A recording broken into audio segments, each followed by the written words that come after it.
you formed a group before you formed the Two Live Crew.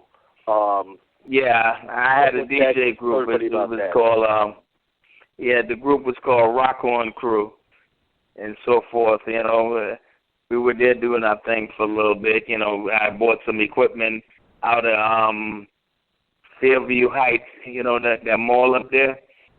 So I bought some equipment there. And, you know, we used to do little parties and so forth and go around, you know, doing the little DJing and so forth, you know, put a little crowd, make a little extra money on the side, you know, so it was always good. Yeah, definitely. You know what I'm saying? You were right there in the 618. You had a group out, you were doing your thing, but then you went all the way up to California. What was it, Riverside, I believe. Tell everybody what happened when you went up to Riverside, California.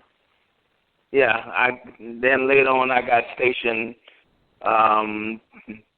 to March Air Force Base in Riverside back in 1984. It was like June of 84.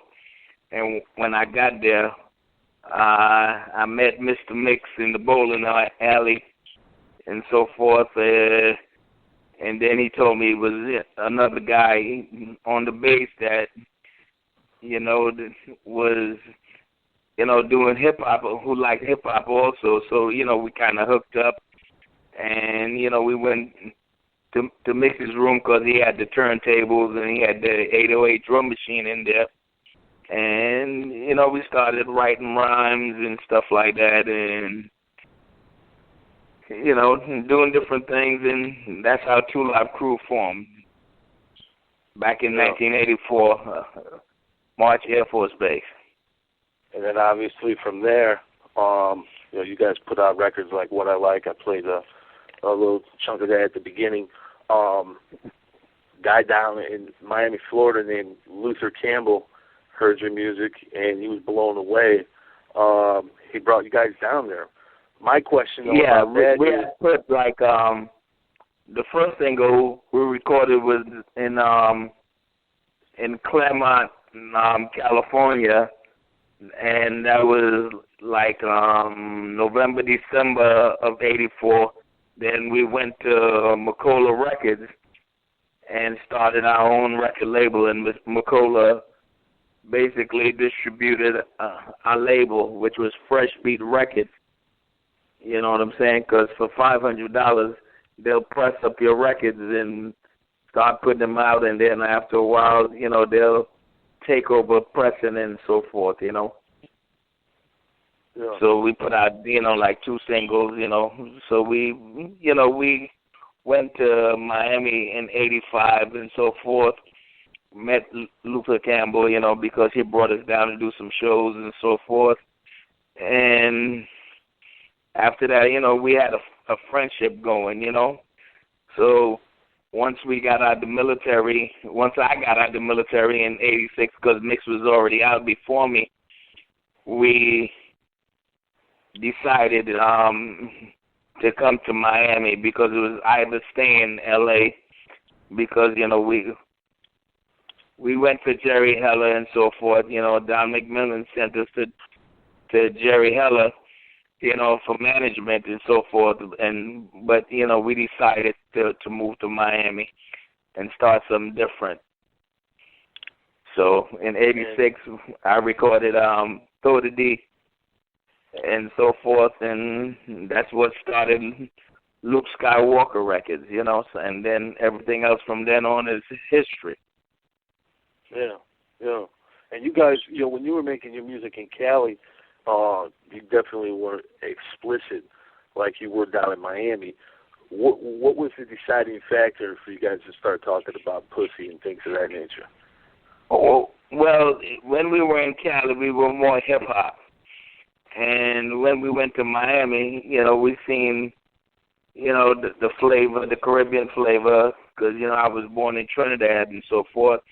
And, you know, they had that Caribbean flavor, you know, the melting pot, the women, and everything, you know. So basically, you know, they had a dance down there that they were doing like late '85 called Throw the D.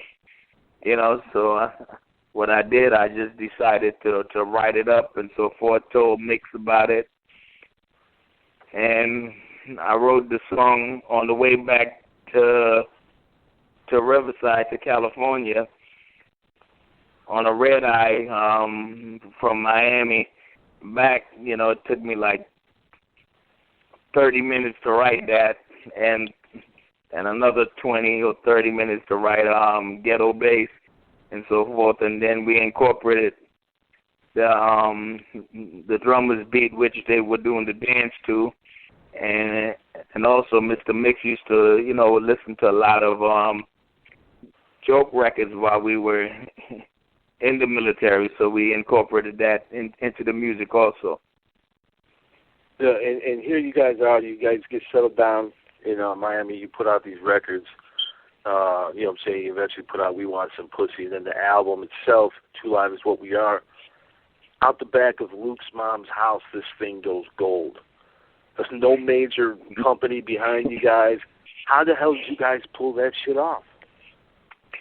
I don't know. I think it was timing and basically foreseeing the future, you know what I'm saying? Because this is something that I had dreamed about, you know, when I was a kid, you know, growing up in Brooklyn and so forth.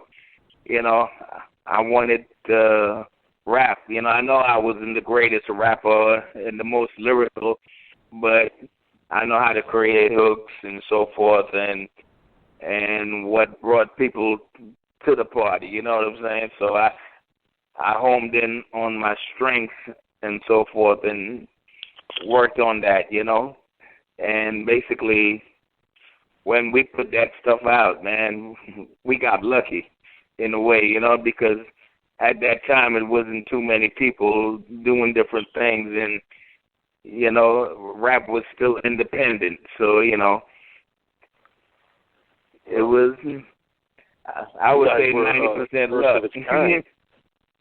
No one did that before, especially in hip-hop. Right. Because basically I gave myself, like, once I got out of the military, I gave myself 6 months with the rap thing. Either it make it, or I go back to Brooklyn and go do my job and become a lab tech, like what I trained for in the military. So